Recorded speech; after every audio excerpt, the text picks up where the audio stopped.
ইয়া আবিদাল হারামাইনি লাউ আবসারতানা। এই কবিতা আজকাল কেউ লিখলে আরে বেয়াদব বানায় ছাড়তো, যে তুই ইবাদতের শানে বেয়াদবি করেছিস, একজন আবিদ এবং বুজুর্গের শানে বেয়াদবি করেছিস। ইয়া আবিদাল হারামাইনি লাউ আবসারতানা, এ হারামাইনে বসে বসে ঠান্ডা মাথায় ইবাদতকারী, যদি তুমি আমাদেরকে দেখতা যারা জিহাদের মাঠে আছি, লা আলিমতা আন্নাকা ফিল ইবাদাতি তালআবু, তুমি বুঝতে পারতা ইবাদতের নামে তুমি কোন খেলতামাশার ভিতরে আছো। মান কানা ইয়াখদিবু খাদ্দাহু বিদুমুইহি, আরে ওই ব্যক্তি যে নিজের গাল ভিজাও নিজের চোখের পানি দিয়ে, ফানহুরুনা বিদিমাইনা তাতাখাদ্দাবু, শুনে রাখো আমাদের গর্দান আমাদের চোখের পানিতে ভেজে না, আমাদের গর্দান আমাদের রক্তে ভেসে ওঠে, আমাদের রক্তে সিঞ্চিত হয়ে ওঠে। তাহলে এই যে এক জিহাদের মাঠ আল্লাহ দিয়ে দিয়েছেন, কেন? আল্লাহকে চাইলে এগুলো ছাড়া ইসলামকে বিজয়ী করতে পারতেন না?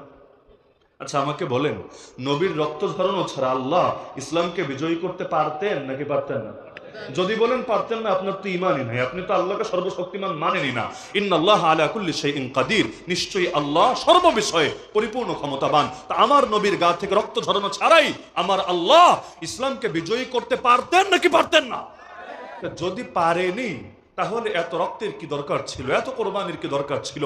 আমার নবীর দাঁত শহীদ হলো, আমার নবীর আঙ্গুল পর্যন্ত কেটে গেল, ঠান্ডা মাথায় জিহাদের মাঠে নিজের আঙ্গুলকে দেখে নিজে কবিতা বললেন, হাল আনতি ইল্লা ইসবাম দামিতি ওয়া ফি সাবিলিল্লাহি মা লাকিতি। আরে তুই তো একটা আঙ্গুল মাত্র, যে রক্তাক্ত হয়েছিস, তো সমস্যা কোথায়? যা হয়েছে আল্লাহর রাস্তায় জিহাদের ময়দানেই তো হয়েছে। এমনকি নিজের আপন আপন মানুষরা নিজের আপন চাচাকে পর্যন্ত শহীদ হতে দেখেছেন। এই যে এত কষ্ট, এগুলো ছাড়াও আল্লাহ যেহেতু ইসলামকে বিজয়ী করতে পারতেন, তাহলে এগুলোর দরকার কি ছিল? প্রশ্ন আসে নাকি আসে না? আরে আল্লাহ তো সবই পারেন। আল্লাহ আগামীকাল সকাল হওয়ার আগে মসজিদে আকসা ফিরিয়ে দিতে পারেন না? আল্লাহ আগামীকাল সন্ধ্যা হওয়ার আগে বাবরি মসজিদকে আবার জিন্দা। আলহামদুলিল্লাহ আলহামদুলিল্লাহ ওয়াহদাহু ওয়া কাফা وسلام على عباده الذين اصطفى أما بعد فأعوذ بالله من الشيطان الرجيم بسم الله الرحمن الرحيم انفروا خفافا وثقالا وجاهدوا بأموالكم وأنفسكم في سبيل الله ذلكم خير لكم إن كنتم تعلمون وقال النبي صلى الله تعالى عليه وسلم عصابتان من أمتي أحرزهما الله من النار عصابة تغزو الهند وعصابة تكون مع عيسى بن مريم وقال صلى الله عليه وسلم أيضا من لقي الله بغير أثر من الجهاد لقي الله وفيه ثلمة وقال أصحاب محمد رضي الله عنهم نحن الذين بايعوا محمدا على الجهاد ما بقينا أبدا آمنت بالله صدق الله العلي العظيم وبلغنا رسوله النبي الكريم বেরুলিয়া ওলামা ও ইমাম পরিষদের উদ্যোগে আয়োজিত আজকের এই বার্ষিক ওয়াজ মাহফিলের সম্মানিত সভাপতি হযরতুল আল্লামা পীরে কামেল মাওলানা আশিকুর রহমান কাসেমি দামাত বরকাতুহুল আলিয়া, উপস্থিত আমার শ্রদ্ধেয় ওয়াজিবুল ইহতিরাম হযরত উলামায়ে কেরাম, এলাকার গণ্যমান্য মুরব্বীগণ, স্থানীয় এবং দূরদূরান্ত থেকে আগত দিন দরদি কোরআন প্রেমী তাওহীদ জনতা এবং পর্দার আড়ালে থাকা মা বোনেরা, ইসলাম নাজিল করেছেন যিনি, ইসলামকে হেফাজতের দায়িত্ব নিয়েছেন তিনি। আল্লাহ স্পষ্ট জানিয়েছেন, ইন্না নাহনু নাযালনা যিকরা ওয়া ইন্না লাহু লাহাফিজুন, নিশ্চয়ই আমি কোরআন নাজিল করেছি এবং আমি এর হেফাজতকারী। আর যারা মাদ্রাসায় পড়েছেন সকলেই জানেন ওহুয়া ইসমুল লিন-নাজমি ওয়াল মানা জামিআ, কোরআন শুধু শব্দের নাম না, শব্দ প্লাস মর্ম, শব্দ প্লাস শিক্ষা, শব্দ প্লাস শব্দের ভেতরে লুকিয়ে থাকা আদর্শ, এই উভয়টার সম্মিলিত রূপের নাম হলো আল কোরআন। তার মানে আল্লাহ রাব্বুল আলামিন কোরআন মাজিদের শব্দও দিয়েছেন, আল্লাহ রাব্বুল আলামিন কোরআন মাজিদের অর্থ, মর্ম, শিক্ষা এবং আদর্শ দিয়েছেন। আর আল্লাহ রাব্বুল আলামিন এই উভয়টাকে হেফাজতের দায়িত্ব নিজেই নিয়েছেন। শুধু হেফাজত না, বিজয়ী করার দায়িত্বও তিনি নিজে নিয়েছেন। আল্লাহ রাসূল স্পষ্ট বলেন, লা ইয়াতরুকুল্লাহু বাইতা মাদারিন ওয়ালা ওয়াবার, শহর বা গ্রামের কাঁচা বা পাকা এমন একটা ঘর আমার আল্লাহ ছাড়বেন না, বাকি রাখবেন না, ইল্লা আদখালাহুল্লাহু কালিমাতাল ইসলাম, যেই ঘরে আমার আল্লাহ ইসলামের কালিমা, এই দ্বীন ইসলামকে নিয়ে প্রবেশ করাবেন না, বিইজ্জি আজিজিন আও বিদুল্লি দালিল, সম্মানী ব্যক্তির সম্মানের সাথে লাঞ্ছিত ব্যক্তিকে আরো লাঞ্ছিত করে, ইজ্জান ইউইজ্জুল্লাহু বিহিল ইসলাম ওয়া আহলা আও দুল্লান ইউদিল্লুল্লাহু বিহিল কুফরা ওয়া আহলা। তো আল্লাহর রাসূল যখন স্পষ্ট জানিয়ে দেন শহর বা গ্রামের প্রতিটা কাঁচা বা পাকা ঘরে আমার আল্লাহ ইসলামকে প্রবেশ করানোর দায়িত্ব নিয়েছেন, তখন আর বুঝতে বাকি থাকে না পৃথিবীর বাতিল অপশক্তি ওই যুগ থেকে নিয়ে এই যুগ পর্যন্ত যতই ষড়যন্ত্র করুক, যতই ইসলামকে মেটানোর চেষ্টা করুক, আল্লাহ যেহেতু ইসলামকে প্রতিটা ঘরে ঘরে প্রবেশ করানোর দায়িত্ব নিয়েছেন, সুতরাং পৃথিবীর প্রতিটা ঘরে ইসলাম প্রবেশ করবেই করবে। এমনকি সেই ঘর যদি নরেন্দ্র মোদীর ঘর হয়, সেই ঘর যদি আধা পাগলা ট্রাম্পের ঘর হয়, আমার আল্লাহ যখন দায়িত্ব নিয়েছেন প্রতিটা ঘরে ঘরে তিনি ইসলামকে নিয়ে প্রবেশ করাবেনই করাবেন। কিভাবে করাবেন সেটা চিন্তা করা আমাদের কাজ না, কারণ আল্লাহ রাব্বুল আলামিন তিনি কোন জিনিসের দিকে কখনো ন্যূনতম মুখাপেক্ষী হন না। আমার আপনার দুনিয়ার যত মানুষ আমরা আছি সকলেও যদি আল্লাহর দ্বীনের সৈনিক হওয়ার আগ্রহ ছেড়ে দেই, তবুও আমার আল্লাহর মিশন কখনোই থেমে থাকবে না। আল্লাহ তো চাইলে নমরুদের মতো পরাশক্তিকে একটা ল্যাংড়া মশা দিয়ে ধ্বংস করে দিতে পারেন, আল্লাহ তো চাইলে ফেরাউনের মতো শক্তিকে সমুদ্রের ভেতরে চুবিয়ে শেষ করে দিতে পারেন, আল্লাহ চাইলে আবু জাহালের মতো এত বড় তাগুত যে কিনা বদরের ময়দানে দাঁড়িয়ে হুঙ্কার দিয়েছিল লা ইউবাদুল্লাহু বাদা হাযাল ইয়াউমি আবাদা, আজকের দিনের পর এই পৃথিবীতে আল্লাহর ইবাদত হবে না, আল্লাহ চাইলে ছোট ছোট দুইটা বালক সাহাবী, একজনের নাম মুআদ আর একজনের নাম মুআওয়াজ, এই দুইটা ছোট বাচ্চার মাধ্যমেও সেই আবু জাহালের অহংকারকে মাটির সাথে মিশিয়ে দিতে পারে। আল্লাহ তাআলা তো আর কোনো আসবাবের দিকে মুখাপেক্ষী না, আল্লাহ তাআলা যে কোনো জিনিসকে আসবাব হিসাবে ব্যবহার করতে পারেন। তো যেহেতু আল্লাহ দায়িত্ব নিয়েছেন তিনি ইসলামকে বিজয়ী করবেন, ইসলামকে হেফাজত করবেন, ইসলাম বিরোধী সকল অপশক্তিকে এবং তাদের ষড়যন্ত্রকে নস্যাৎ করবেন। ওয়ামাকারু ওয়ামাকারাল্লাহ আল্লাহু খায়রুল মাকিরিন, ওরা করে ষড়যন্ত্র, আল্লাহ করেন কৌশল, আল্লাহ হলেন সর্বোত্তম কৌশলী। আল্লাহর কৌশল যখন চলে আসে বাতিলের ষড়যন্ত্র তখন আর কোনো কাজেই আসে না। এজন্যই তো নবীর সাহাবীদেরকে যখন বাতিল নিয়ে ভয় দেখানো হতো, কোরআন বলছে আল্লাযীনা ক্বালা লাহুমুন নাস ইন্নান নাসা ক্বাদ জামাউ লাকুম ফাখশাউহুম ফাযাদাহুম ঈমানা, লোকে যখন এসে বলতো আরে শোনো তোমাদের বিরুদ্ধে দুনিয়ার মানুষেরা নিজেদের শক্তি, নিজেদের বাহিনী, নিজেদের অস্ত্রশস্ত্র সবটা একত্রিত করে ফেলেছে, সুতরাং তোমাদের উচিত হলো দুনিয়ার মানুষগুলোকে ভয় পাওয়া। এ কথা শুনলে তাদের ঈমানের দরিয়ায় জোশ চলে আসতো, ঈমান আর স্বাভাবিক থাকতো না, বরং ঈমানের দরিয়ায় এমন জোশ পয়দা হতো তারা চিৎকার করে বলে উঠতো ওয়াকালু হাসবুনাল্লাহু ওয়া নি'মাল ওয়াকিল, আরে কার ভয় দেখাও আমাদেরকে, আমাদের জন্য এক আল্লাহই যথেষ্ট আর তিনি সর্বোত্তম অভিভাবক। মুসলমান ভরসা রাখে কার উপর? আল্লাহর উপর। যদি ভরসা নাই থাকতো তাহলে এই ফিলিস্তিনের মর্দে মুজাহিদিনরা এই 70 বছর পরও একাকী এই ইসরায়েলের অপশক্তির বিরুদ্ধে লড়াই চালিয়ে যেতে পারতো না। আমি আপনি কি করছি? সর্বোচ্চ হয়তো একটা বিবৃতি দিব, সর্বোচ্চ একটা মিছিল করব, সর্বোচ্চ জাতিসংঘে গিয়ে কান্নাকাটি করবো, আব্বা আর মাইরো না, দাদা আর মাইরো না, তোমাদের এত মাইর আমরা নিতে পারবো না। এর চাইতে বেশি আমরা কি করি? সর্বোচ্চ কিছু পয়সা দেই, কিছু সাহায্য করি। কিন্তু এই জাতিদেরকে হেফাজত করার জন্য, তাদেরকে এই জালেমদের হাত থেকে রক্ষা করার জন্য আসল যেই কাজটা করা দরকার ছিল সেইটা আমরা কয়জন করি? এই কোনো দেশ পারমাণবিক শক্তির অধিকারী হয়ে বসে আছে না? কোন মুসলিম দেশ পারমাণবিক শক্তির অধিকারীও হয়ে আছে নাকি নাই? মুসলমানের দুর্দিনে মুসলমানের এই পারমাণবিক পাওয়ার, এই অ্যাটম পাওয়ার যদি কোনো কাজে নাই আসে তাহলে সংখ্যায় কত বেশি, শক্তিতে কত বেশি, এগুলো নিয়ে গর্ব করতেও তো লজ্জা লাগা উচিত ছিল আমাদের ক্ষেত্রে। দুনিয়ার মধ্যে নাকি 200 কোটি মুসলমান আছে। বাহ বাহ!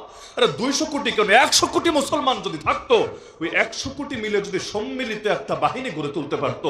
পশ্চিমারা যেমন যখন লড়াই করে, ওরা কিন্তু বিচ্ছিন্নভাবে লড়াই করে না, সকলে মিলে একযোগেই করে। এই যে আফগানিস্তানে অন্যায় যুদ্ধ করেছে 19টা বছর, এই যুদ্ধের তো আর বৈধতা দেওয়ার কোনো সুযোগ নাই, আছে নাকি? বৈধতা দেওয়ার তো কোনো সুযোগ নাই। যুদ্ধ যখন শুরু করেছে তখন নয় তো সুন্দর সুন্দর স্লোগান দিয়েছে। জর্জ ডব্লিউ বুশ যেমন বলেছিল, এটা যুদ্ধ না, এটা হলো সন্ত্রাসের বিরুদ্ধে এক আমরণ লড়াই, এক চূড়ান্ত লড়াই, ওয়ার অন টেরর। যখন ইরাকে হামলা চালিয়েছিল, বলেছিল প্রেসিডেন্ট সাদ্দামের কাছে এমন ভয়ঙ্কর অস্ত্র আছে, ওই অস্ত্র ব্যবহার করলে গোটা বিশ্ব মানবতাই ধ্বংস হবে। তো শুরু করার সময় তো বহু ডায়লগ দিয়েছে, কিন্তু এতকাল যাওয়ার পর এটা স্পষ্ট হয়ে গিয়েছে কিনা যে মূলত সেই লড়াই ছিল ইসলামকে দমানোর জন্য, দ্বিতীয় কোনো উদ্দেশ্য সেখানে ছিল না। তাহলে এই যে লড়াইগুলো তারা করেছে, অন্যায় লড়াই, নিষিদ্ধ লড়াই, কিন্তু এই লড়াইগুলো কিন্তু একা করে নাই। একা যদি আফগানিস্তানে যেত 19 বছর লাগতো না, 19 মাসেই নিজেদের কাপড় চোপড় রেখে ল্যাংটা হয়ে দেশ ছাড়া লাগতো। কিন্তু 50-এর বেশি দেশকে নিয়ে গেল। কোন 50? যার মধ্যে তুরস্কের মতো দেশ পর্যন্ত ছিল না। এমনকি যখন দেশ ছেড়ে আমেরিকা চলে যায়, এরপর আমেরিকার বাহিনী যাওয়ার পরেও কিন্তু তুরস্কের বাহিনী সেখানে অবস্থান করছিল, ওদের চুক্তির কারণে, একসাথে মিলেমিশে চলার কারণে। হক হোক বাতিল হোক, ন্যায় হোক অন্যায় হোক, সবাই সবার সঙ্গ দিতে বাধ্য থাকে। তো এই যে 50-এর বেশি দেশ মিলে একসাথে লড়াই চালালো 19টা বছর পর্যন্ত আফগানিস্তানের জমিনে, তো মুসলমানদেরও তো দেশ কম নাই। 57টা তো শুধু মুসলমানদের আলাদা আলাদা দেশই আছে। ওই দেশগুলো বাদ দিলেও সারা দুনিয়ার মধ্যে 200 কোটির চাইতে বেশি মুসলমান আছে। আরে 200 কোটি কেন, যদি 50 কোটি মুসলমানও থাকতো, আর সকলে মিলে যদি নিজেদের কমন সমস্যাগুলোতে অন্তত ঐক্যবদ্ধ হয়ে একসঙ্গে ময়দানে নামতে পারতো, পৃথিবীর যে কোনো বাতিল অপশক্তি মুসলমানদের দিকে চোখ গরম করে তাকাতেও ভয় পেত। ডক্টর আফিয়া সিদ্দিকারা এখনো পর্যন্ত আমেরিকার কারাগারে পচে গলে মরছে। ভাবটা এমন, সারা দুনিয়াতে কেউ নাই যে তাকে এই অবস্থা থেকে, এই হালতে এসে উদ্ধার করতে পারে। এমনকি তার নিজের দেশের নেতারা পর্যন্ত একটা বিবৃতি দিতে রাজি হয় না। এই গতবারও তো এমন হলো, ট্রাম্প ক্ষমতায় আসার আগে যেটা ছিল, ক্ষমতা থেকে যাবে অবস্থা, ওই শেষ সময় একটা আলোচনা আসলো যে ডক্টর আফিয়া সিদ্দিকাকে মুক্তি দেওয়া যায় কিনা। কিন্তু যেই দেশের নাগরিক সে, ওই দেশের প্রধান 3জন নেতাও যদি ফোন দিয়ে রিকোয়েস্ট করত, তবুও তো এটা একটা ওজোর হলে, একটা যুক্তি হলেও হতে পারত। কিন্তু এই জালেমগুলো একটা ফোন দেওয়ার আগ্রহটা পর্যন্ত দেখায় নাই। তো যেই জাতি নিজেরাই নিজেদের বিপদে নিজেদের পাশে দাঁড়ায় না, ওই জাতিকে কাফেরদের হাত থেকে, জালেমদের হাত থেকে রক্ষা করবেটাকে? শুরু তো করতে হয় বান্দাকে, সমাপ্ত করেন আল্লাহ নিজে। যেমন হাদিসে কুদসিতেও জানানো হয়েছে, বান্দা তুই 1 বিঘত অগ্রসর হ, আমি 1 হাত অগ্রসর হব। বান্দা তুই 1 হাত এগিয়ে আয়, আমি 2 হাত এগিয়ে যাব। বান্দা তুই হেঁটে হেঁটে আয়, আমি তোর দিকে দৌড়ে দৌড়ে যাব। ইন তানসুরুল্লাহ ইয়ানসুরকুম, কোরআন বলে দিচ্ছে, যদি আল্লাহর সাহায্যে এগিয়ে আসো তোমরা, আল্লাহর নুসরাত নেমে আসবে তোমাদের উপরে। তা আল্লাহ তো সাহায্য করতেই চান, কিন্তু শর্ত তো দিয়ে দিয়েছেন, আগে সূচনা করতে হবে বান্দাকে। নবীজি দোয়া তো আগেও করেছেন, কিন্তু বদরে যেতে হলো কেন? বদরে যাওয়ার পর আল্লাহর নুসরত নেমে আসলো কেন? কারণ আল্লাহর নিজাম এটা আল্লাহ বানিয়েছেন, কাতিলুহুম ইউআযিবহুমুল্লাহু বিআইদিকুম, তোমরা লড়াই করবে ইসলামের দুশমনদের বিপক্ষে, আল্লাহ ওদেরকে আযাব দিবেন তোমাদের হাতে, হাত ব্যবহার হবে তোমাদের, কিন্তু আযাবটা দিবেন আল্লাহ নিজে। কিন্তু এমন এক হালতে এসে উপনীত হয়েছি, মুসলমান একটু বিবৃতি দেওয়ার আগ্রহ পর্যন্ত হারিয়ে ফেলেছে। ওই দূরের ফিলিস্তিন রাখেন, যে মসজিদে আকসা যদিও প্রথম কিবলা, অনেক আবেগ জড়িত, যদিও 70 বছরের বেশি প্যালেস্টাইনের লোকেরা মাজলুম হচ্ছে, রাখেন। আমাদের পাশেও তো আরেক ফিলিস্তিনের হালত চলছে। এই যে রোহিঙ্গা সংকট, এটাকে 1 দিন 2 দিনের, 1 বছর 2 বছরের? এই রোহিঙ্গা, এই নিপীড়িত একটা জাতি, যাদেরকে এমন ভাবে নির্যাতন করা হয়েছে, জাতিসংঘ পর্যন্ত বলেছে শতাব্দীর সবচাইতে নিকৃষ্ট জেনোসাইড, সবচাইতে নিকৃষ্ট জেনোসাইড। একটা জাতির উপর এত ব্যাপক হারে এত বেশি গণহত্যা এই শতাব্দীতে দ্বিতীয় কোনো দেশের উপরই হয় নাই। নির্যাতন ফিলিস্তিনও হয়, নির্যাতন উইঘুরেও হয়, নির্যাতন পৃথিবীর বিভিন্ন প্রান্তে হয়, কিন্তু এত ব্যাপক মাত্রায় এত বেশি মানুষের উপর পর যে জুলুমটা এখানে হয়েছে এটা পৃথিবীর অন্য কোথাও হয় নাই, এই কথা জাতিসংঘ পর্যন্ত স্বীকার করে নিয়েছে। তাহলে এই যে একটা জাতিকে এই নিকৃষ্টভাবে এদেরকে গণহত্যা করা হলো, এটার ব্যাপারে আমাদের দায় কি ছিল? শুধুমাত্র খাবার দেওয়া, শুধুমাত্র চিকিৎসা দেওয়া? তো কয়দিন দিয়েছি আমরা? তো শুরুতে দিতে দিতে দিতে এক পর্যায়ে তো নিজেরাও ক্লান্ত হয়েছি, কিন্তু এই জাতির সমস্যার সমাধান তো হয় নাই। তারা তো নিজেদের মাতৃভূমিতে ফিরতে পারে নাই। আমি অবাক হই, যেই দেশের সরকারগুলো এই বাংলাদেশের ক্ষমতায় বসে ফিলিস্তিন নিয়ে গরজ দেখায়, ফিলিস্তিন নিয়ে দরদ দেখায়, ফিলিস্তিন নিয়ে মায়াকান্না দেখায়, তারাই কিনা আবার এই আরাকানের স্বাধীনতাকামী প্রতিরোধ যোদ্ধাদের নেতাদেরকে জেলার মধ্যে ভরে রাখে। এটা আবার কোন মুখে আচরণ?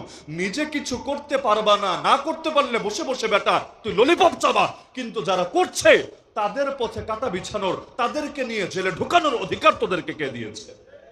কিন্তু এমন এক হাল, তুই দূরেরটা নিয়ে মায়াকান্না দেখাতে সমস্যা হয় না, কিন্তু নিজের দেশেরটার ব্যাপারে তখন আর খবর থাকে না। এক একজনের কথা শুনলে মনে হয় দ্বীনের জন্য জান দিয়ে দিবে, দ্বীনের জন্য সব কোরবান করে দেবে, অথচ কোন একজন দেশ শ্রেষ্ঠ আলেমের কোন একটা কথাও যদি তার স্বার্থে আঘাত করে, তখন আবার ঠিকই তেলে বেগুনে সবার আগে চলে ওঠে। এগুলো বাস্তব নাকি অবাস্তব? এখনো পর্যন্ত সরকার একটা গিয়েছে, তো কি হয়েছে? এখনো পর্যন্ত কয়টা নেতার মধ্যে এই ধৈর্য শক্তি আছে? আলেমের কথাই যদি তার কলিজায় আঘাত লাগে, তবু আলেম হিসাবে কথাটা বলেছে বলে চুপচাপ সেই কথাটা শুনবে, হজম করে নেবে, পারলে গ্রহণ করবে, না পারলে অন্তত নীরবতা দেখিয়ে ভদ্রতার পরিচয় দেবে। এই সুযোগটা কয়জনের আছে? বিগত এক বছরেও বহুত মসজিদের, বহুত ইমামের চাকরি গিয়েছে শুধুমাত্র হক দুই একটা কথা উপস্থাপনের কারণে। এমনকি আল্লাহ মাফ করুন, আমাদের হালত তেমন হয়েছে, একদিকে দাবি করব ইসলামের জন্য জান দিয়ে দিব, এই করব সেই করব, অথচ এক পূজার টাইমে জাস্ট কয়েকটা ভোটের জন্য নিজের ঈমানটা বিক্রি করে দিতে পর্যন্ত দ্বিধা করে। রোজা আর পূজা সব নাকি একই জিনিস, জাস্ট মুদ্রার এপিট আর ওপিট। এই জাতীয় কথাগুলো যদি কেউ বলে, তাও এমন ব্যক্তি যে নিজেকে ইসলামের পক্ষের শক্তি দাবি করে, ইসলামের পক্ষের শক্তি। আরে কেউ যদি নিজেকে ইসলামের পক্ষের শক্তি দাবি করে, সে হুজুর হোক আর সাধারণ মানুষ হোক, তখন কিন্তু তার কথা আর অন্যদের কথা সমান থাকে না, বরং তার প্রতিটা কথা মূলত ইসলামের পক্ষেই প্রতিনিধিত্ব করে। তা আপনার ভোট দরকার, ভালো কথা, কিন্তু এই ভোট যদি আপনার এতই দরকার হয়, প্রয়োজনে থালাবাটি নিয়ে রাস্তার পাশে বসে পড়েন না, মানুষের হাত জোর করে মানুষের কাছে ভিক্ষা চান না, কিন্তু ইসলামের নাম লাগিয়ে যখন আপনি ইসলামের রূপটাকে বিকৃত করবেন, আল্লাহর জমিন আল্লাহর সঙ্গে শিরিক হবে, এতে কোনো কষ্ট তো পাবেনই না, এতে আপনার দিলে ব্যথা তো লাগবেই না, এতে মানুষগুলোর হেদায়েতের জন্য কোনো ফিকির বা দোয়া তো করবেনই না, উল্টো তাদের সেই শিরিককে স্বীকৃতি দিয়ে নিজের নামটাও জাহান্নামীদের তালিকা অন্তর্ভুক্ত করবেন। এটা যদি ভণ্ডামি না হয়, ভণ্ডামি কাকে বলে? তো নিজের ইমানকে বিক্রি করে কোন দেশের কিসের ইসলাম আপনি কায়েম করবেন?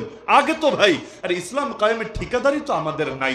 আমরা সবাই যদি এখানে শহীদ হয়ে যাই আল্লাহর জমিনে, এক সেকেন্ডের জন্য ইসলামকে বিজয়ী না করে যেতে পারি, তো কি লস হবে বলেন না? কি লস হবে? কিয়ামতের দিন আল্লাহ ধরে এই বিরুলিয়ার সমস্ত আলেম আর ইমামদেরকে এজন্য জাহান্নামে ফেলবে যে কিরে বান্দা তুই ইসলাম কায়েম করলি না কেন? এই প্রশ্ন আল্লাহ করবে।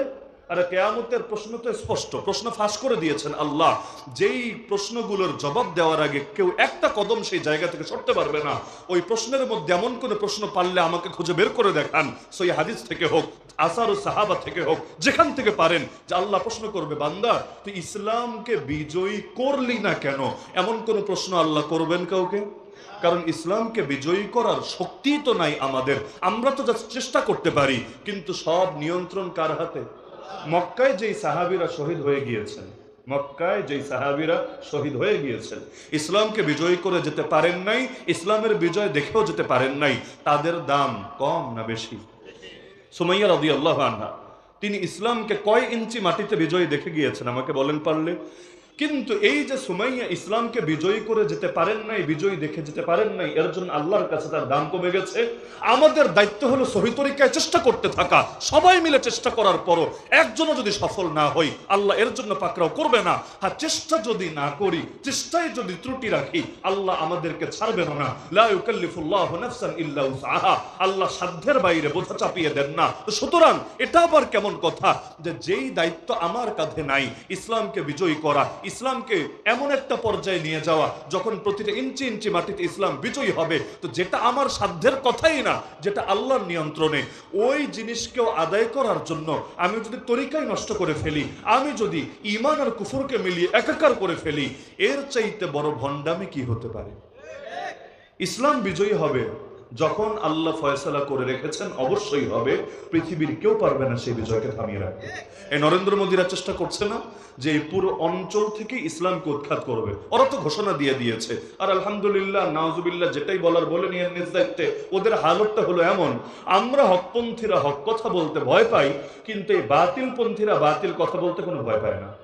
আপনি খেয়াল করেন, ওই বাংলাদেশের শাহবাগিয়ার নাস্তিক কুলের দিকে তাকান, সেকুলারদের দিকে তাকান, হিন্দুত্ববাদীদের দিকে তাকান, এমনকি কাদিয়ানি হিজবুত তাওহীদের দিকে তাকান, যে কোনো বাতিলের দিকে তাকান, দেখবেন বাতিলপন্থীরা বাতিল কথা বলতে লুকোচুরি করে না। ওদের পেটেও যা, ওদের মুখেও তা। কিন্তু আমরা যারা নিজেদেরকে হকপন্থী বলি বা হকপন্থী মনে করি, আমাদের ভেতরে আর বাহিরটাই কেন যেন মিলতে চায় না।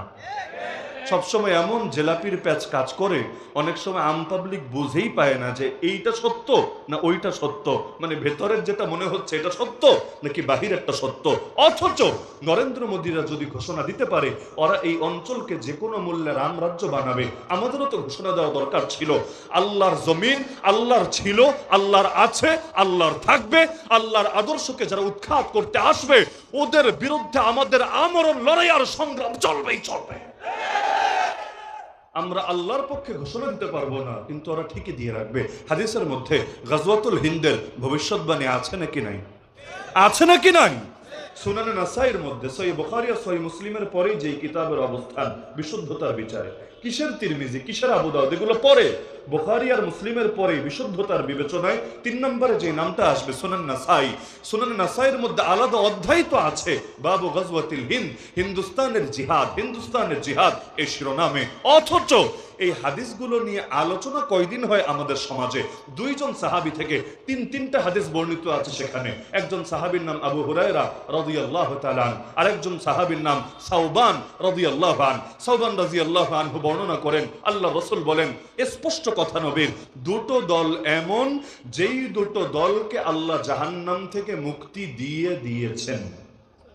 আগামী দিনে দিবেন তা না, দিয়ে দিয়েছেন। আল্লাহর ফয়সালা চূড়ান্ত হয়েছে। কোন 2 দল? ইসাবাতুন তাগজুল হিন্দা, 1 নম্বরে সেই দল যারা হিন্দুস্তানের জমিনে জিহাদ করবে। জিহাদ কি ন্যায়ের পক্ষে হয় না অন্যায়ের পক্ষে হয়? হকের পক্ষে হয় না বাতিলের পক্ষে হয়? আমাদের তো হালত হয়ে গেছে এমন, ওই জিহাদ শব্দটাও মুখে উচ্চারণ করতে ভয় হয়। যদি হায়াত কমে যায়, যদি জেলে যাওয়ার কারণ তৈরি হয়ে যায়, যদি এর জন্য আমাদের এই হয় সেই হয়, কোরআনের শব্দ পর্যন্ত আমাদের মুখে আসতে চায় না। এমন কি কোরআনের মধ্যে নামাজ নিয়ে আয়াত বেশি না জিহাদ নিয়ে আয়াত বেশি? নামাজ নিয়ে আয়াত 82টা, জিহাদ নিয়ে 484টা। তাহলে কোরআনের হক আদায় করে আমি যদি বয়ানও করতে চাই, নামাজ নিয়ে 1 বয়ান দিলে জিহাদ নিয়ে তো অন্তত 4টা বয়ান দেওয়া উচিত। আল্লাহ যেই জিনিসের আলোচনা বেশি করেছেন, আমি সেই জিনিসের আলোচনা কম করার কে? আমি সেটাকে আড়াল করার কে? অথচ আমাদের আলোচনা কম করার কারণে জিহাদ শব্দটাকেই মানুষ এখন ভুল বুঝতে শুরু করে দিয়েছে। এই যে জিহাদকে যে মানুষ ভুল বোঝে, এর দায়িত্ব কার জানেন? 1 নম্বর দায় আমাদের, কারণ আমরা মানুষকে জিহাদ চেনাতেই পারি নাই, যার কারণে 2 পরিস্থিতি হয়েছে।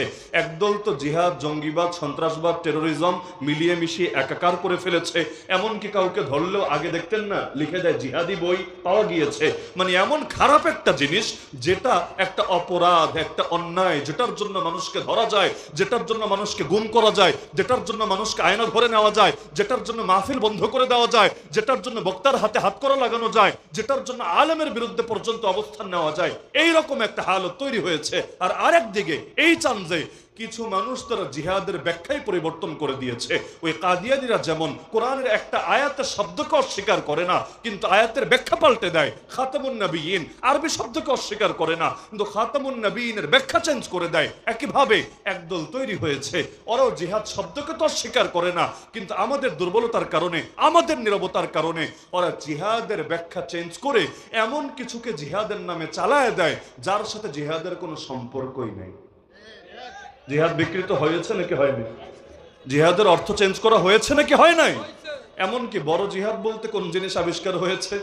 বড় জিহাদ মানে হলো মনের জিহাদ, নফসের সঙ্গে জিহাদ, এইটাই হয়ে গিয়েছে বড় জিহাদ। আর যেই জিহাদে গিয়ে আমার নবীর দাঁত শহীদ হয়েছে সেটা ছোট জিহাদ। যেই জিহাদ আমার নবীর আপন চাচার বুক চিরে কলিজা বের করে চিবিয়ে খাওয়া হয়েছে সেটা ছোট জিহাদ। যে জিহাদের জন্য আমার নবীকে 27টা ময়দানে যেতে হয়েছে, যার মধ্যে 9টায় লড়াই করতে হয়েছে, আর 47টাতে বাহিনী পাঠাতে হয়েছে, সেটা নাকি ছোট জিহাদ। যে জিহাদের জন্য সাহাবীরা দান করে জমিনের মধ্যে বসে জান্নাতের সুসংবাদ পেয়েছে, সেটা নাকি ছোট জিহাদ। আর ওই দরজা জানালা লাগিয়ে 10 মিনিট বসে বসে ধ্যান করব, এটাই নাকি হয়ে গিয়েছে সবচাইতে বড় জিহাদ। নাউযুবিল্লাহ মিন যালিক। অথচ দরকার ছিল বড় জিহাদ হবে সেটা, যে একজন মানুষ ময়দানে যাওয়ার পরেও, ময়দানে গিয়েও না কবিরা গুনাহ করে, না সগীরা গুনাহ করে, না সময় নষ্ট করে, বরঞ্চ প্রতিটা মুহূর্তে ময়দানে গিয়েও নিজের নফস এবং শয়তানের মোকাবেলায় নিজেকে হকের উপর কায়েম এবং দায়েম রাখে। কারণ ময়দানে যারা যাবে এদের মধ্যেও তো দুই ক্যাটাগরি থাকবে।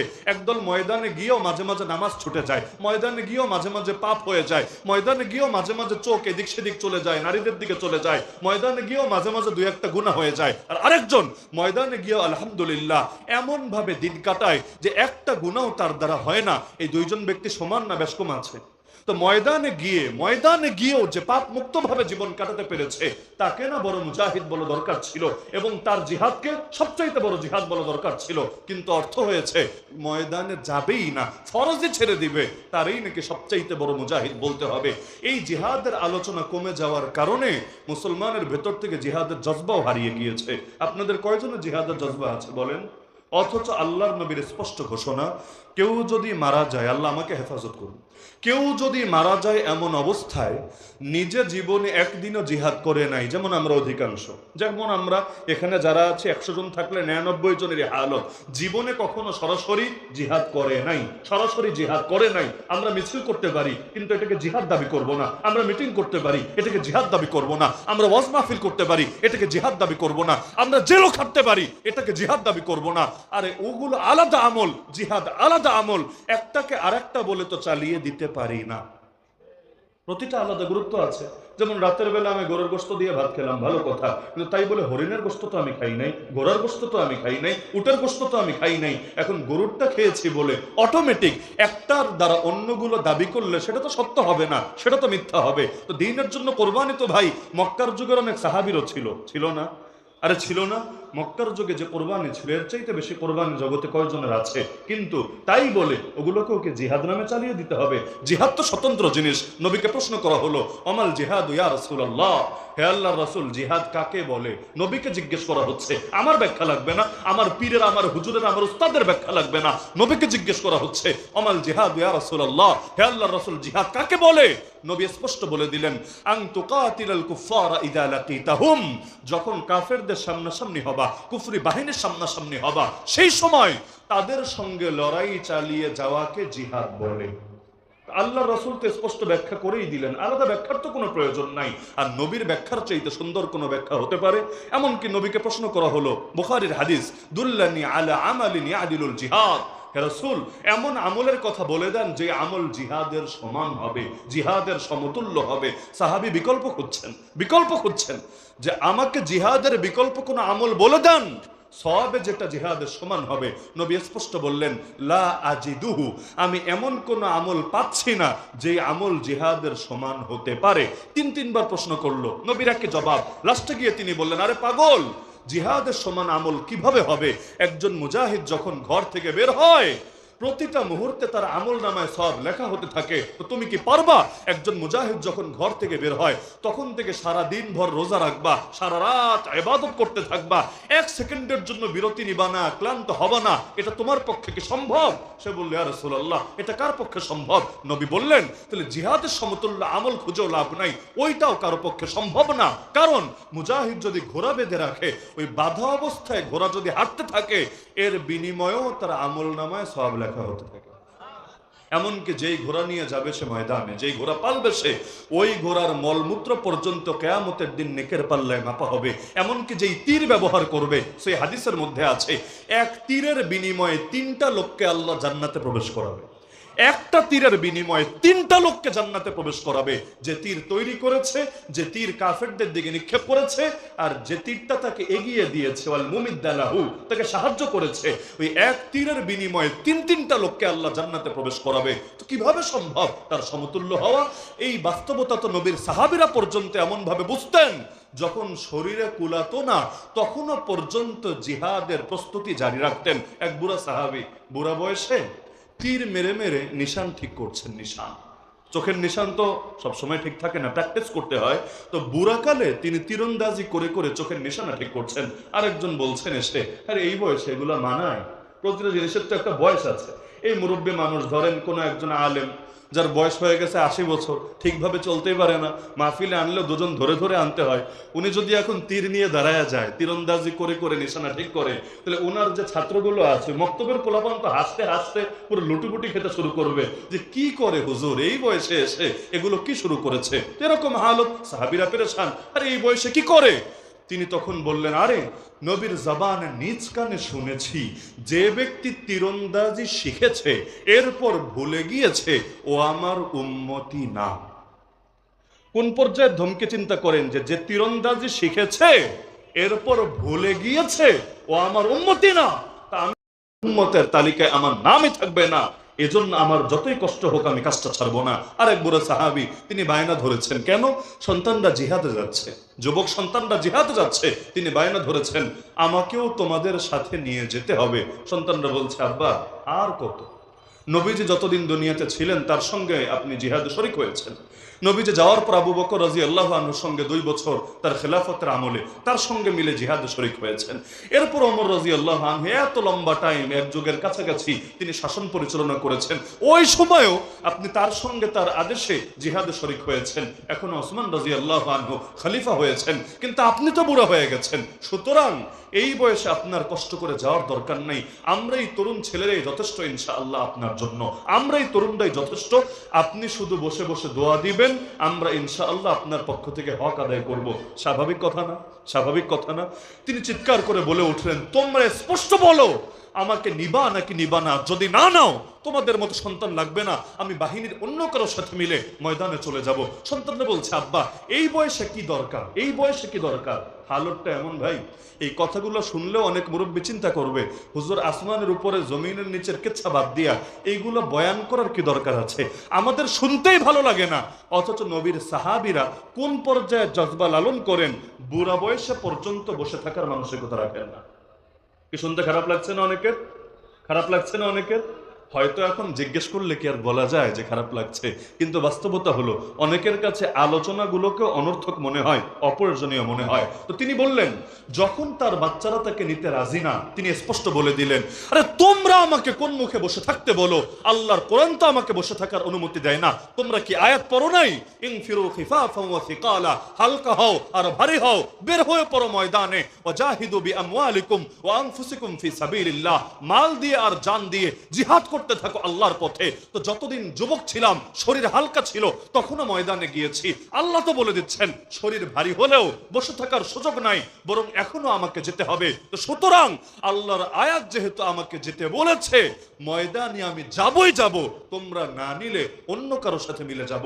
সন্তানরা যখন দেখলো বাপ নাছরবান্দা, তখন বলে ফেললো, আব্বা তাহলে কষ্ট করে অন্য কারোর সাথে যাওয়ার দরকার নাই, চলেন আমরাই আপনাকে নিয়ে যাব। প্রথমবারের মতো নৌপথে জিহাদে যাচ্ছেন, জাহাজে উঠেছেন। সারা জীবনে জাহাজে চড়ে অভ্যস্ত না, জাহাজের পথে কখনো জিহাদ করেনও নাই, প্রথমবারের মতো উঠেছেন। এই ধকল এই বুড়া বয়সে আর সামলাতে পারেন নাই, ওই বুড়া বাবা সেখানে ইন্তেকাল করেছেন। তো সন্তানরা জানাজা শেষ করে এখন পেরেশান, এখন লাশ দাফন করবে কোথায়? যতদূর চোখ যায় শুধু অথই পানি আর পানি, কিন্তু নিজের বাপরে লাশটাকে পানিতে ফেলে দেবে, এটা কোন সন্তানের বিবেক গ্রহণ করে নেবে? তো তারা খুঁজছে, যেখানেই মাটি পাবে, দ্বীপ পাবে, চর পাবে, সেখানে লাশ নিয়ে দাফন করবে। এখন একদিন যায়, দুদিন যায়, 3 দিন যায়, দ্বীপ তো খুঁজে পায় না। যেতে যেতে 1 সপ্তাহ গেল, তাও দ্বীপ পায় না। অবশেষে 10 দিনের মাথায় গিয়ে একটা দ্বীপ দেখলো, সেখানে জাহাজ গিয়ে নোঙ্গর করলো। তাদের ধারণা ছিল এতক্ষণে তো লাশ পচে মনে হয় বিকৃত হয়েছে, গন্ধ বের হতে শুরু করেছে। কিন্তু 10 দিন পর যখন সেখানে নোঙ্গর করার পরে লাশের কাছে গেল, অবাক হয়ে তারা লক্ষ্য করলো সুবহানাল্লাহ, লাশ বিকৃত হওয়া তো দূরের কথা, ভেতর থেকে এক ধরনের সুঘ্রাণ বের হচ্ছে, আর চেহারার মধ্যে এমন ভাবে তাজা রয়েছে, চেহারার মধ্যে এখনো নূরানি হাসি লেগে আছে। তাহলে বলছিলাম নবী স্পষ্ট বলেন যে মারা গেল এমন অবস্থায় জীবনে কখনো জিহাদ করে নাই, ওয়ালাম ইউহাদ্দিস নাফসাহু বিল গাজওয়ি, দিলের মধ্যে জিহাদের তামান্না এবং সংকল্প রাখে নাই, মা তাআলা শুবাতিম মিনান নিফাক, সে এক প্রকার মুনাফিক হয়ে মারা গেল। তাহলে হয়তো জিহাদ করেছে, না হলে অন্তত জিহাদের তামান্না দৃঢ় সংকল্প রেখেছে। এই দুইটা গুণ যদি থাকে আলহামদুলিল্লাহ, না থাকলে এক প্রকার মুনাফিক হয়ে মরেছে। এমন কিছু এই হাদিসের মধ্যে স্পষ্ট আছে, তিরমিজির হাদিস, মান লাকিয়াল্লাহ বিগাইরি আসারিন মিনাল জিহাদ, যে ব্যক্তি জিহাদের কোনো চিহ্ন ছাড়া আল্লাহর সামনে দেখা করবে, আল্লাহর সঙ্গে মিলিত হবে, এমন ভাবে পুরো শরীরটা মাশাআল্লাহ একদম ফ্রেশ, একদম কিউট, কিন্তু কোথাও জিহাদের কোনো আঘাত নাই, কোনো চিহ্ন নাই, কোনো কোরবানি নাই, কোনো কষ্ট নাই, নবী বলেন লাকিয়াল্লাহ ফিহি যুলমা, সে এমন ভাবে আল্লাহর সঙ্গে মিলিত হবে, তার ভেতরে ত্রুটি থাকবে, ত্রুটি, সে কামেল হবে না, ত্রুটি থাকবে। এজন্যই দেখেন না, আবেদুল হারামাইন, হারামাইন শরীফাইনে বসে যিনি ইবাদত করছেন, সেই ফুজাইল বিন ইয়াজের কাছে কবিতা লিখলেন, কি বলে, ইয়া আবিদাল হারামাইন লাউ আবসারতানা, এই কবিতা আজকাল কেউ লিখলে আর বেয়াদব বানায় ছাড়তো, যে তুই ইবাদতের শানে বেয়াদবি করেছিস, একজন আবেদ এবং বুজুর্গের শানে বেয়াদবি করেছিস। ইয়া আবিদাল হারামাইন লাউ আবসারতানা, হে হারামাইনে বসে বসে ঠান্ডা মাথায় ইবাদতকারী, যদি তুমি আমাদেরকে দেখতে যারা জিহাদের মাঠে আছি, লা আলিমতা আন্নাকা ফিল ইবাদাতি তালআবু, তুমি বুঝতে পারতা ইবাদতের নামে তুমি কোন খেলতামাশার ভিতরে আছো। মান কানা ইয়াখদিবু খাদ্দাহু বিদুমুইহি, আরে ওই ব্যক্তি যে নিজের গাল ভিজাও নিজের চোখের পানি দিয়ে, ফানহুরুনা বিদিমাইনা তাতাখাদ্দাবু, শুনে রাখো আমাদের গর্দান আমাদের চোখের পানিতে ভেজে না, আমাদের গর্দান আমাদের রক্তে ভেসে ওঠে, আমাদের রক্তে সিঞ্চিত হয়ে ওঠে। তাহলে এই যে এক জিহাদের মাঠ আল্লাহ দিয়ে দিয়েছেন, কেন? আল্লাহকে চাইলে এগুলো ছাড়া ইসলামকে বিজয়ী করতে পারতেন না? আচ্ছা আমাকে বলেন, নবীর রক্ত ঝরানো ছাড়া আল্লাহ ইসলামকে বিজয়ী করতে পারতেন নাকি পারতেন না? যদি বলেন পারতেন না, আপনার তো ইমানই নাই, আপনি তো আল্লাহকে সর্বশক্তিমান মানেনই না। ইন্নাল্লাহা আলা কুল্লি শাইইন কাদির, নিশ্চয়ই আল্লাহ সর্ববিষয়ে পরিপূর্ণ ক্ষমতাবান। তা আমার নবীর গা থেকে রক্ত ঝরানো ছাড়াই আমার আল্লাহ ইসলামকে বিজয়ী করতে পারতেন নাকি পারতেন না? যদি পারেনি, তাহলে এত রক্তের কি দরকার ছিল, এত কোরবানির কি দরকার ছিল? আমার নবীর দাঁত শহীদ হলো, আমার নবীর আঙ্গুল পর্যন্ত কেটে গেল, ঠান্ডা মাথায় জিহাদের মাঠে নিজের আঙ্গুলকে দেখে নিজে কবিতা বললেন, হাল আনতি ইল্লা ইসবাউন দামিতি ওয়া ফি সাবিলিল্লাহি মা লাকিতি, আরে তুই তো একটা আঙ্গুল মাত্র, যে রক্তাক্ত হয়েছিস, তো সমস্যা কোথায়? যা হয়েছে আল্লাহর রাস্তায় জিহাদের ময়দানেই তো হয়েছে। এমনকি নিজের আপন আপন মানুষরা নিজের আপন চাচাকে পর্যন্ত শহীদ হতে দেখেছেন। এই যে এত কষ্ট, এগুলো ছাড়াও আল্লাহ যেহেতু ইসলামকে বিজয়ী করতে পারতেন, তাহলে এগুলোর দরকার কি ছিল? প্রশ্ন আসে নাকি আসে না? আরে আল্লাহ তো সবই পারেন। আল্লাহ আগামীকাল সকাল হওয়ার আগে মসজিদে আকসা ফিরিয়ে দিতে পারেন না? আল্লাহ আগামীকাল সন্ধ্যা হওয়ার আগে বাবরি মসজিদকে আবার জিন্দা করে দিতে পারেন নাকি পারেন না? আল্লাহ তাআলা আগামী 1 মাসের ভেতরে বাংলাদেশটাকে ইসলামের বাংলাদেশ, কোরআনের বাংলাদেশে পরিণত করে দিতে পারেন নাকি পারেন না? আল্লাহ তাআলা পাহাড়কে নিয়ে পর্যন্ত যারা ষড়যন্ত্র চক্রান্ত করছে, ওদের সব ষড়যন্ত্র আর চক্রান্তকে নস্যাৎ করে সেই অঞ্চলটাকেও নিরাপদ করে দিতে পারেন নাকি পারেন না? আল্লাহ গোটা হিন্দুত্ববাদী অপশক্তি যারা ইসলাম এবং মুসলমানদের বিপক্ষে লাগাতার ষড়যন্ত্র চক্রান্ত করছে, ওদের সব ষড়যন্ত্র চক্রান্তকে নস্যাৎ করে আমাদের এই হারিয়ে হিন্দুস্তান, যেখানে 800 বছর ইসলামের শাসন ছিল, সেখানে ওই দিল্লির লালকেল্লার ছাদে আবারও আমার আল্লাহ কালেমার পতাকা উড়াতে পারেন নাকি পারেন না? আল্লাহ তো পারেন, তাহলে করেন না কেন? করেন না এই কারণে, সব যদি তিনি তার নির্বাহী আদেশে করেই দেন, আমার আপনার দাম বাড়বে কিভাবে? কিয়ামতের দিন দামি তো হতে হবে, দামি হওয়ার জন্য কোনো একটা মাধ্যম তো লাগবে। তো সব যদি আল্লাহই করে দেন তার নির্বাহী আদেশে, কিয়ামতের দিন আমার পুঁজি কি হবে? আমি কি দেখাবো আল্লাহকে? আল্লাহ এমন নামাজ তো পড়তে পারি নাই যে নামাজ তোমাকে দেখানোর মতো, এমন রোজা তো রাখতে পারি নাই যে রোজা তোমাকে দেখানোর মতো, কিন্তু আল্লাহ দেখো দ্বীনের জন্য আমার হাত কেটে 2 টুকরা হয়েছে, দ্বীনের জন্য আমার গা থেকে রক্ত ঝরেছে। আরে দেখেন না নবীর সাহাবীরা নারী সাহাবী নিজের কোলের বাচ্চা পর্যন্ত নিয়ে হাজির হয়ে যায় নবীর কাছে। আরে কি হবে তোমার বাচ্চাকে দিয়ে? স্পষ্ট বলে দেয়, ইয়া রাসূলুল্লাহ, এটা তো বুঝি এই ছোট বাচ্চা, কোলের বাচ্চা, সে জিহাদে কোনো কাজে আসবে না, নিজে লড়াইও করতে পারবে না। কিন্তু কি করব বলেন, যারা বড় ছিল তাদেরকে তো আগেই পাঠিয়েছি, একজনও তো জান নিয়ে ফিরে আসে নাই। আর আমি তো নারী, আমি যেতে চাইলেও তো আমাকে আপনি যাওয়ার অনুমতি দেবেন না। কিন্তু দিল তো মানে না, মন তো সয় না, তো কি করব বলেন? যা ছিল সেই পুঁজি নিয়ে হাজির হলাম। আপনার কোন সাহাবীর কোলে আমার বাচ্চাটাকে দিয়ে রাখেন না। জালেম যখন আপনার বুকে তীর মারবে, বর্ষা মারবে, আর কোনো কাজে না আসলেও এতটুকু কাজে আমার এই বাচ্চা তো আসতে পারবে। আপনার সেই সাহাবী আমার বাচ্চাটাকে আপনার বুকের সামনে ঢালের মতো পেতে ধরবে, জালেমের তীর বর্ষা এসে আমার বাচ্চার বুকটাকে ফরফর করে দিয়ে যাবে, কিন্তু আমার বাচ্চার প্রাণের বিনিময়ে হলেও আপনার প্রাণ তো সুরক্ষিত থাকবে। কাল কিয়ামতের দিন গর্ব করে বলতে তো পারবো, আল্লাহ আমার সন্তান তার জান কোরবান করেছে তোমার নবীর হেফাজতের জন্য। তাহলে ওই যে পুঁজির চিন্তা, যেই দুইজন আবু জাহালকে হত্যা করেছে বালক সাহাবী, এর মধ্যে একজন এমন হালতে পড়লেন, হঠাৎ এক কাফেরের কোপ লেগে গেল তার হাতে, হাতটা কেটে গেল, কিন্তু কেটে মাটিতে লুটিয়ে পড়লো না, দুই টুকরা হয়ে গেল না। হাত কেটেছে ঠিক আছে, গোশত কেটেছে, হাড্ডিও কেটেছে, কিন্তু চামড়ার সঙ্গে হাতটা এভাবে ঝুলতে থাকলো। সামান্য গোশত, চামড়া, এর সঙ্গে হাতটা ঝুলছে। এখন তিনি না হাঁটতে পারছেন, না চলতে পারছেন। কারণ আপনার যদি হাত কেটে এভাবে ঝুলতে থাকে, আপনি আরেক হাত দিয়ে লড়াই করবেন কিভাবে? আরে হাত কাটা লাগবে না, কোনো জায়গায় চামড়াও যদি ওঠে, দেখবেন যখনই টাচ লাগে কলিজায় মোচড় দিয়ে ওঠে। কোনো জিনিস যদি শরীর থেকে আলাদা না হয়, কেটেছে কিন্তু আলাদা হয় নাই, এটা কিন্তু আরেকটা টেনশনের ব্যাপার হয়। এজন্য অনেক সময় আমরাও কোনো চামড়া ঝুলে থাকলে চামড়াটাকে উপরে ফেলি, কেন? এটা আরেকটা টেনশন। যতবার আঘাত লাগে অতবার কলিজায় মোচড় দিয়ে ওঠে। আল্লাহর বান্দা একদিকে তো হাত কেটেছে, দর করে রক্ত গড়িয়ে পড়ছে, ট্রিটমেন্ট তো নাই, রক্ত বন্ধ করবে কিভাবে? অ্যাম্বুলেন্স কই, ডাক্তার কই, চিকিৎসক কই, কিছুই তো নাই। একদিকে দর করে রক্ত গড়িয়ে পড়ছে, কিন্তু তিনি চিন্তা করছেন বসে তো থাকার সুযোগ নাই, কিন্তু এই হাতটা নিয়ে লড়াই করাও তো জটিল ব্যাপার। এখন দেখলেন তার হাত, তার গায়ের অংশ জিহাদের পথে বাধা হয়ে দাঁড়াচ্ছে। এজন্য আর এদিক সেদিক চিন্তা না করে হাতটা রাখলেন জমিনের উপরে, পা দিয়ে পাড়া দিলেন, এরপর এদিক থেকে একটা টান মারলেন, নিজের টানে নিজের হাতটা শরীর থেকে আলাদা হয়ে গেল। এরপর যেহেতু ঝামেলা একটা কমে গেছে, অবশিষ্ট হাত দিয়ে বাতিলের বিরুদ্ধে লড়াই চালিয়ে যেতে থাকলো। জিহাদের মধ্যে নবীজি ঝান্ডা দিয়েছেন এক সাহাবীর হাতে। ঝান্ডা মানে পতাকা, যেই পতাকা জিহাদের ময়দানে ব্যবহৃত হবে। আজকাল তো সব পতাকা আছে, খালি ইসলামের পতাকাটাই হারিয়ে গেছে। দেশের পতাকা, দলের পতাকা, ধারার পতাকা, চেতনার পতাকা, পতাকার পতাকা অভাব নাই, খালি ইসলামের পতাকাটা হয়ে গেছে জঙ্গিবাদের পতাকা, সন্ত্রাসবাদের পতাকা, অমুক আর তমুক গোষ্ঠীর পতাকা। নাউযুবিল্লাহি মিন যালিক। ওই পতাকা দেখলেই এক শ্রেণীর মানুষের গায়ে চুলকানি ওঠে। একদল তো দেখতে পারে না, তাই বিরুদ্ধে অবস্থান নেয়, আর একদল বলে ভাই তাড়াতাড়ি নামা, না হলে আমার হায়াত তো কমে যেতে পারে, আমারও তো ধরে নিয়ে যেতে পারে, আল্লাহ মাফ করুন। তো জিহাদের ময়দানে এক সাহাবীর হাতে ঝান্ডা, নবীর দেওয়া ঝান্ডা, হঠাৎ করে এক কাফের এসে কোপ মেরে দিল হাতের মধ্যে। তিনি চিন্তা করলেন হাত গেলে যাক, কিন্তু নবীর দেওয়া ঝান্ডা তো মাটিতে গড়িয়ে পড়তে দেয়া যায় না। আর ঝান্ডা যদি মাটিতে গড়িয়ে পড়ে, এটা হবে পরাজয়ের নিদর্শন, হেরে যাওয়ার নিদর্শন, এটা তো কিছুতেই মেনে নেওয়া যায় না। তিনি আরেক হাত দিয়ে ধরে ফেললেন, আবার কোপ মারলো, ওই হাতটাও কেটে গেল। তিনি চিন্তা করলেন আরে হাত দুটো গেছে যাক, নবীর দেওয়া ঝান্ডা মাটিতে গড়িয়ে পড়বে, এটা তো মেনে নেওয়া যায় না। অবশেষে তিনি বাহু দিয়ে সেটাকে আগলে ধরে রাখলেন। এরপর জালেম চূড়ান্ত আঘাত হানলো। যতক্ষণ আল্লাহর বান্দা নিজে দাঁড়িয়ে ছিলেন, এক মুহূর্তের জন্য সেই পতাকা, নবীর দেওয়া ঝান্ডা মাটিতে গড়িয়ে পড়তে দেন নাই। মাঝে মাঝে চিন্তা হয় যে যেই সমস্ত মানুষদেরকে আল্লাহ পরীক্ষা নিচ্ছেন, পরীক্ষা কিন্তু সবার থেকে সবাই নেয় না।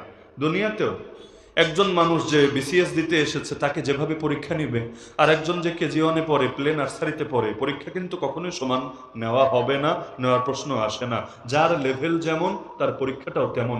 এই মাঝে মাঝে নিজেকে দেখলে পেরেশানি লাগে। কি জন্য জানেন?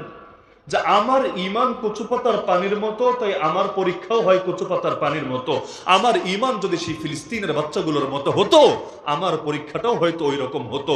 একদিকে দেখতে পাচ্ছে তারা অনেক মায়ের খাচ্ছে, অনেক কষ্ট পাচ্ছে, কিন্তু আরেক দিকে আপনি চিন্তা করেন না, আমার কাছে মনে হয়, আপনার দ্বিমত থাকলেও থাকতে পারে, ওদের এক একটা বাচ্চার ভেতরে ঈমানের যে বারুদ আছে, আমার মতো যুবকের ভেতরেও হয়তো ঈমান ওই পাওয়ার এখনো তৈরি হয়নি। কি বিশ্বাস হয় নাকি হয় না?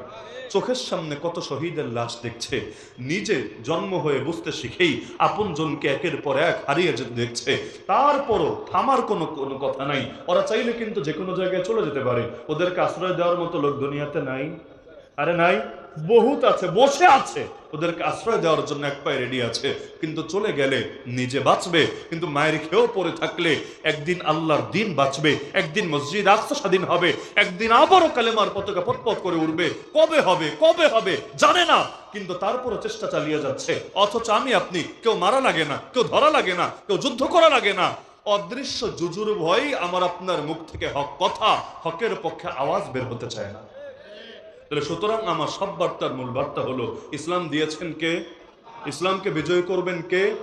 যদি সবাই মিলে জিহাদ ছেড়ে দেয় তবুও ইসলাম থেমে যাবে, তবুও ইসলাম দমে যাবে। আর ইসলাম যদি থেমে যেত, আল্লাহ রাসূল যেদিন চলে গেছেন ওদিন ইসলাম থেমে যেত। ইসলাম যদি হারিয়ে যেত, সাহাবা যুগ শেষ হওয়ার পরই পৃথিবী থেকে ইসলামের নাম নিশানা হারিয়ে যেত। আল্লাহ রাসূল যাওয়ার পরও যেহেতু ইসলাম থেমে থাকে নাই, খুলাফায়ে রাশিদিন যাওয়ার পরও যেহেতু ইসলাম থেমে থাকে নাই, সাহাবী তাবে যুগ সমাপ্ত হওয়ার পরও যেহেতু ইসলামের কোনো ক্ষয়ক্ষতি হয় নাই, এত এত মর্দে মুজাহিদিন শহীদ হওয়ার পরও যেহেতু আল্লাহর দ্বীনের কোনো লস হয় নাই, সুতরাং আমার আপনার মতো হাজার মানুষ, লক্ষ মানুষ যদি কোরবান হয়ে যায়, ইসলামের ক্ষতি হওয়ার কোনোই আশঙ্কা নাই। ইসলামকে কিয়ামত পর্যন্ত হেফাজত করবেন কে? কিন্তু আমি আপনি যদি দামি হতে চাই, আমার আপনার ভেতরে দিনকে বিজয়ী করার অদম্য মানসিকতা লালন করতে হবে। আমার সব বার্তার মূল বার্তা হলো, আপনাদের সবাইকে জামানার নয়া মুজাহিদ হতে হবে। যেই ময়দানে জিহাদি হোক, সব জিহাদ শুধু অস্ত্রের ময়দানেরই হবে না।